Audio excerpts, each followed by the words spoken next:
Next வந்து ஆர்சிபியும் பார்த்தாச்சு. Next வந்து ஆர்ஆர் பார்த்துடலாம்.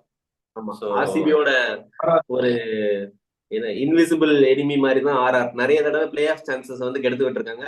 இல்ல பிளே ஆஃப் ஆமா போனோம்னா அங்க வந்து எங்களை தோக்க வச்சிருவாங்க. ஆம், ஆமா. இந்த தடவை ஸோ வந்து ஆர்ஆர் எப்படி பண்ணிருக்காங்கன்னு நினைக்கிறீங்க? சாம்சங் 2.0 வெர்ஷன் வேற இருக்காரு, ஆமா ராகுல் டிராவிட வேற சாம்சங். எடுத்திருக்காங்க. நீங்க ஒரு பெரிய சாம்சங் கிரிட்டிக் நீங்க. பட் இப்போ உங்களையுமே வந்து அவரு கன்வின்ஸ் பண்ணியிருக்கிறாரு. உங்களையுமே வந்து அட்ராக்ட் பண்ணியிருக்கிறாரு அவரோட ஃபார்மை. எனக்கு வந்து ரிட்டன்ஷன்ல வந்து பிளேயர்ஸ்லாம் ஓகே, பட் ரொம்ப அதிகமா காசு கொடுத்துட்டாங்களோ அப்படின்ற மாதிரி எனக்கு ஃபீல் ஆச்சு. ஓகே. ஜெய்ஸ்வாலுக்கு 18, சாம்சங் 18. எனக்கு தெரிஞ்சு ஜுரேல், ரியான் பராக் எத்தனை பேர் பண்ணாங்க.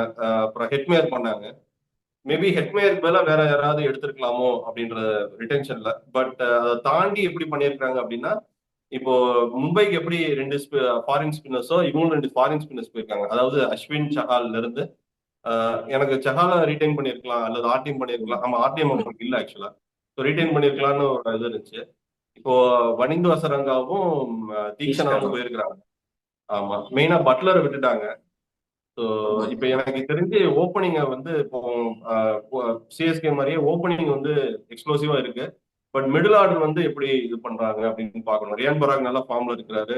நிதிஷ் ராணா எடுத்திருக்கிறாங்க நம்பர் 3ல. அது கரெக்ட். ஒரு நல்ல டேக்கு. Again Jofra Archer. நான் பயந்துகிட்டே இருந்தேன். ஆர்ஆருக்கும் மும்பைக்கும் வந்து 7 கோடி 8 கோடி போச்சுட்டே. ஏன்டா அவனை வச்சு 2 வருஷம் பட்டது போதா, ஏன்டா இன்னும் புஷ் பண்றீங்கன்ட்டு. நல்ல வேலை கரெக்டா வெளியே கொண்டு வந்தாங்க. 8 கோடியோ 9 கோடி கிட்ட போனாருன்னு நினைக்கிறேன். எனக்கு அப்பாடான் இருந்துச்சு. ஸோ ஜோப்ரா ஆர்ச்சர் விக்கெட்ஸ் எடுத்துட்டு இருக்காரு. பட் அந்த பழைய அந்த அந்த அந்த டெரிஃபைங் பவுலரா இல்ல இப்போ. Sandeep Sharma proven player. But எனக்கு என்னமோ பவுலிங்ல கொஞ்சம் இதா இருக்கிற மாதிரி இருக்குது. கொஞ்சம் டல்லா இருக்கிற மாதிரி இருக்கு. போன வருஷம் இருந்த அந்த இது இல்ல. ரெண்டாவது வந்து அதே மாதிரி எக்ஸ்ப்ளோசிவ் பேட்டிங்ல இது இருக்குது. பட் எனக்கு என்னமோ இப்போ பவர் பிளேலயே ஜெய்ஸ்வாலும் சாம்சனும் அவுட் பட்லர் ஆயிட்டா கொஞ்சம் கஷ்டப்படுவாங்க அப்படின்னு தோணுது. பட்லரை கொஞ்சம் அஹ் மிஸ் பண்ணுவாங்க அப்படின்ற மாதிரி இருக்கு. கரெக்டா, டாப் ஆமா ஆர்டர்ல. ஆமா ஆமா. பட் சாம்சங் இந்த தடவை ஓப்பனிங் இறங்குவார்னு நினைக்கிறீங்களா? ஏன்னா இது வரைக்கும் ஓப்பனிங் இறங்கல. பட் நம்ம இந்தியாவுக்கு பெட்டரா பண்ணிருக்காரு. ஆமா, சாம்சங் வந்து இப்போ ஓபன் பண்றதுனால நிறைய சான்சஸ் இருக்கு.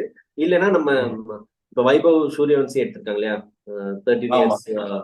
அவருக்கு வந்து சான்சஸ் கொடுக்கலாம், கொடுத்தாலும் கொடுக்கலாம். இந்த அட்லீஸ்ட் இம்பாக்ட் பிளேயரா யூஸ் பண்ணலாம் அப்படின்ற தெரியல மாதிரி எனக்கு. ஒரு. ஜெய்ஸ்வால ஃபர்ஸ்ட் எடுக்கும்போது அவருக்கு ஃபுல் சீசன் கொடுக்கல. 1 or 2 மேட்சஸ் ட்ரை பண்ணி பார்த்தாங்க. மேபி அது ஒரு லாங் டேர்ம் இன்வெஸ்ட்மெண்டா தான் சூரியவன்சி எடுத்திருக்காங்க.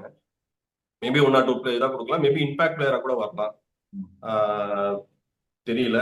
ஸோ அதே மாதிரி ஓவர்சீஸ்ல இந்த ஃபசல் அக் ஃபரூசி எடுத்திருக்கிறாங்க. அந்த மப்பாக்கா எங்க போன மும்பைல எங்க இதுல பாண்டியா இறக்கி விட்டு அடி அடின்னு அடிச்சாங்க. அவர் எடுத்திருக்கிறாங்க. ஸோ ஓவராலா நீங்க எப்படி பண்ணிருக்காங்கன்னு நினைக்கிறீங்க? எவ்வளவு பிளே ஆஃப்ஸ் வருவாங்களா? எவ்வளவு ரேட்டிங் தருவீங்க? எனக்கு வந்து சாம்சங் அஸ் அ பேட்ஸ்மேனை நான் நல்ல கிரிட்டிக் பண்ணாலும் ம். அவர் வந்து பண்ண மாட்டேங்கிறார், கன்சிஸ்டன்ட் ஆட மாட்டேங்கிறார் சொன்னாலும், கேப்டன்சி அவர் அந்த லாஸ்ட் 2 3 சீசன்ஸ் பாத்தீங்கன்னா நல்ல கன்சிஸ்டன்டா பண்ணிருக்காரு. பண்ணிருக்காங்க. கன்சிஸ்டன்டா லெவல் பண்ணிருக்காரு. ஹெண்டடா இருக்காரு, காமா இருக்காரு, கேப்டன் கூல்ன்ற மாதிரி இருக்காரு. டிராவிட் வேற இப்ப ம். ஜாயின் பண்ணிருக்காங்க. ஸோ அதனால அது வந்து ஆர்ஆர் எப்பவுமே எப்படின்னா அந்த யங்ஸ்டர்ஸ் வச்சுதான் அவங்க நல்லா விளையாடுவாங்க. So, அது ஃபர்ஸ்ட் ம். சீசன்ல இருந்து. So, அதனால இந்த தடவை டாப் 5 பாத்தீங்கன்னா இந்தியன் பிளேயர்ஸ் தான் இருக்காங்க. ஸோ அவங்க வந்து ஃபரூக்கி, ஆர்ச்சர், 2 ஸ்ரீலங்கன் ஸ்பின்னர்ஸ், அவங்க ஃபாரின் பிளேயர்ஸ் 4 பேர் பவுலிங்க்கு வச்சாலே அந்த டீம் வந்து ம். கொஞ்சம் பேலன்ஸ்டா இருக்கு அப்படின்றது எனக்கு வந்து என்னோட பாயிண்ட் ஆஃப் வியூல இருந்து. மோஸ்ட்லி ஆர்சிபி மாதிரி தான் நான் ஆர்ஆர் சொல்றேன். டாப் 4 முடிப்பாங்களான்னு தெரியாது. பட் அந்த டாப் 4 புஷ் பண்ற டீம்ஸ்ல வந்து ஆர்சிபி, ஆர்ஆரும் இந்த டீமும் இருக்கும். ஆமா, நானும் அதை அக்செப்ட் பண்ணிக்கிறேன். ஏன்னா அதான் டாப் 4 அப்படிங்கிறது அவ்வளவு கிளியரா சொல்ல முடியல.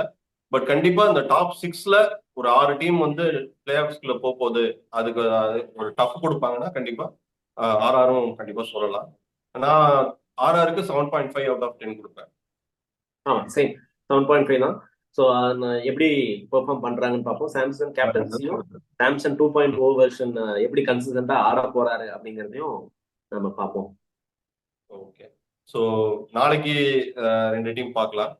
ஸோ இப்போ இது முடிச்சாச்சு. இப்போ நாளைக்கு வந்து எஸ்ஆர்ஹெச்சும் வின்னர்ஸ் அண்ட் ரன்னர்ஸ் எஸ்ஆர்ஹெச்சும் கேகேஆரும் பார்ப்போம்.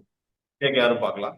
அதுக்கப்புறம் பஞ்சாப் அண்ட் டிசி ரைட். லாஸ்ட்ல 2 புது டீம் பார்த்துடலாம். Gujarat GT and so as of now bye Saravanan, நாளைக்கு மீட் பண்ணுவோம். அடுத்த வீடியோல பார்ப்போம்.